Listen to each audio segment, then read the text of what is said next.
காஞ்சி மகா சுவாமிகள் அருளிய தெய்வத்தின் குரல் பாகம் 1 பகுதி 64 உண்மை கல்வி. உள்ளத்தில் எவ்வளவுக்கெவ்வளவு அமைதி நிலவுகிறதோ அவ்வளவுக்கவ்வளவு இன்பம் மேலிடுகிறதென்று பிரத்யக்ஷ அனுபவம். மன அமைதியின் உயர் நிலையே மேலான புருஷார்த்தமாகும். அமைதி குறைய குறைய துன்பமும் வளரும். மனிதர்கள் தங்கள் துன்பங்கள் நீங்குவதற்கு முயற்சி செய்யும் பொழுது பிறரை துன்புறுத்தவும் நேருகிறது. இவ்விதம் ஒவ்வொருவரும் சந்தர்ப்பங்களை ஒட்டி மற்றவர்களை துன்புறுத்த முயலும் பொழுது சமுதாயத்தில் குழப்பம் ஏற்படுகிறது.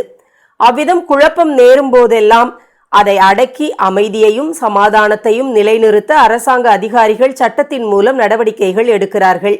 ஆயினும் உண்மையான பரிகாரம் யாதெனில், மக்கள் எல்லோரும் புலன்களை பறிக்கும் வெளி விஷயங்களிலிருந்து தங்கள் மனசை திருப்பி அதை தங்கள் வசமாக்கி அமைதியாக இருக்க எப்பொழுது முற்படுகிறார்களோ அப்பொழுதுதான் துன்பம் அவர்களை அணுகாமல் இருக்கும். அதோடு அவர்களால் பிறருக்கு துன்பம் விளையாமலும் இருக்கும். நல்ல கல்வியை பயிலும் பயனாகத்தான் இத்தகைய வெளி அமைதியும் உள் அமைதியும் நம் நாட்டிலே தொன்று தொட்டு சித்தித்து வந்திருக்கின்றன. நம் பாரத நாட்டின் முற்கால கல்வியின் முதல் நோக்கம் மன அமைதியை அடைவதே ஆகும். புதிதாக தோன்றும் பௌதீக விஞ்ஞான ஆராய்ச்சி துறைகளில் மேன்மேலும் கல்வியை பெருக்குவதில் தவறில்லை. ஆனால் அதன் பயனை தர்ம மார்க்கத்தில் மட்டுமே உதவுமாறு செய்தால் தான் நாடும் மக்களும் உயர்வான அமைதி நிலையை அடைய முடியும். இவ்வாறு இல்லாமல் புலன்கள் போன வழியே அவைகளை பிரயோஜனப்படுத்தி கொண்டிருந்தால் எத்தனை படிப்பும் விஞ்ஞான அறிவும் இருந்தாலும் கெட்ட எண்ணங்களும் துராசைகளும் தான் வளரும். இன்னல்களும் துன்பங்களும் பெருகும். உண்மையான கல்வி என்பது ஆத்ம ஞானம் அடைய உதவுவதே ஆகும். ஆத்ம ஞானத்தாலேயே மக்கள் அமரத்துவம் அடைகிறார்கள். எதற்கு மேலாக ஒரு பயன் உலகில் இல்லையோ அந்த பயனை உண்மை கல்வி அளிக்கிறது. மற்ற விதமான கல்வி பயிற்சிகள் எல்லாம் உலக பயன்களைத்தான் அளிக்கின்றன. ஆனாலும் அவையும் படிப்படியாக பரமாத்மாவை சேர உபயோகப்படலாம். உலக பயன் என்பது பொதுவாக பொருள் திரட்டுவதையே குறிக்கின்றது. பொருள் கூட பலவித தர்மங்களை செய்ய பயன்படுகின்றது. லௌகீக தர்மங்களும் பிரம்ம ஞானத்துக்கு சாதகமாகின்றன. தனக்கு விதிக்கப்பட்ட கர்மங்களை சரிவர நடத்துவதாலும் தவத்தினாலும் இறைவனை வணங்கி வழிபடுவதாலும் ஒருவன் ஆத்ம ஞானத்தை அடைகிறான் என ஆதி ஆச்சாரியர்கள் கூறியுள்ளார்கள். ஆத்ம ஞானத்தை அளிக்கும் கல்வியை பரவித்யை எனவும் மற்றவற்றை அபரவித்யை எனவும் கூறுவர்.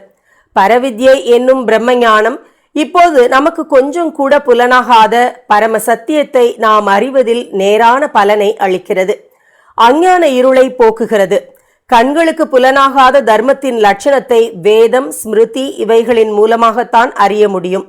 ஞானத்துக்கு பிரத்யக்ஷம், அனுமானம், யுக்தி இவை மட்டுமின்றி வேதம், அனுபவம் இவ்வகையான பிரமாணங்களே ஆதாரமாக இருக்கின்றன. இது ஆதிசங்கர பகவத்பாதாச்சாரியார்களின் தீர்மானம். ஆனாலும் மனிதனது புத்தி நுட்பத்தால் கண்களுக்கு புலனாகும் பயனை மட்டும் விளக்கக்கூடிய வானசாஸ்திரம், அரசியல், பொருளாதாரம், சரித்திரம், சயின்ஸுகள் இவைகளும் வெளிநாட்டாரது ஆராய்ச்சி முறைகளும் கற்பிக்கப்படுவதும் நாட்டின் முன்னேற்றத்துக்கு உதவியாகத்தான் இருக்கிறது. ஆஸ்திகமயமான கல்வி போதனையுடன் அந்நிய நாட்டாரின் முறைகளை கலந்து போதிப்பதில் நாம் மிகவும் ஜாக்கிரதையுடன் நிதானத்துடன் நடந்து கொள்ள வேண்டும்.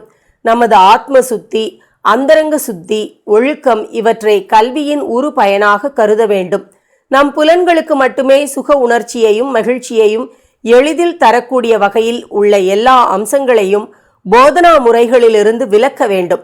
மேல்நாட்டாரின் நடை, உடை, பாவனை, உணவு, உரையாடல் முதலியவைகளில் ஈடுபட்டு அவைகளை கையாளுவோமேயானால் படிப்படியாக நமது பண்பாடு, அறம் இவைகளிலிருந்து நாம் நழுவி நமது ஆன்ம நலனுக்கு இடையூறு செய்து கொள்வதோடு புண்ணிய பூமியாகிய இந்த பாரத நாட்டுக்கே கெடுதல் ஏற்படுத்தி விடுவோம். பாரத நாட்டில் தற்காலம் நமது மக்கள் பெரும்பாலும் சிறு பிராயம் முதலே தம் தேசத்துக்குரிய ஒழுக்கம், பண்பாடு, இறைவணக்கம், ஆத்ம தியானம் இவ்விதமான பழக்கமே இல்லாமல் இருந்து வருகின்றனர். விஞ்ஞானத்தை பயில்வதில் மட்டுமன்றி வாழ்முறையிலும் கூட வெளிநாட்டாரது முறைகளையே பின்பற்றி வருகின்றனர். இதனால் மக்களுக்கு இந்த உலகத்தின் சாமானிய இன்பத்தையும் மறு உலகத்தின் பேரின்ப வழியையும் அடைய தடை ஏற்படும் என்பது தெளிவு. ஆஸ்திக பரம்பரையில் தோன்றிய நமது குழந்தைகளுக்கு சிறு வயது முதலே நமது பண்புக்குரிய தர்மம், ஒழுக்கம், பக்தி, ஞானம் முதலியவற்றை கடைபிடித்து ஒழுகுவதற்கு அனுகூலமான கல்வியை போதிக்க வேண்டியது நம் முதல் கடமை.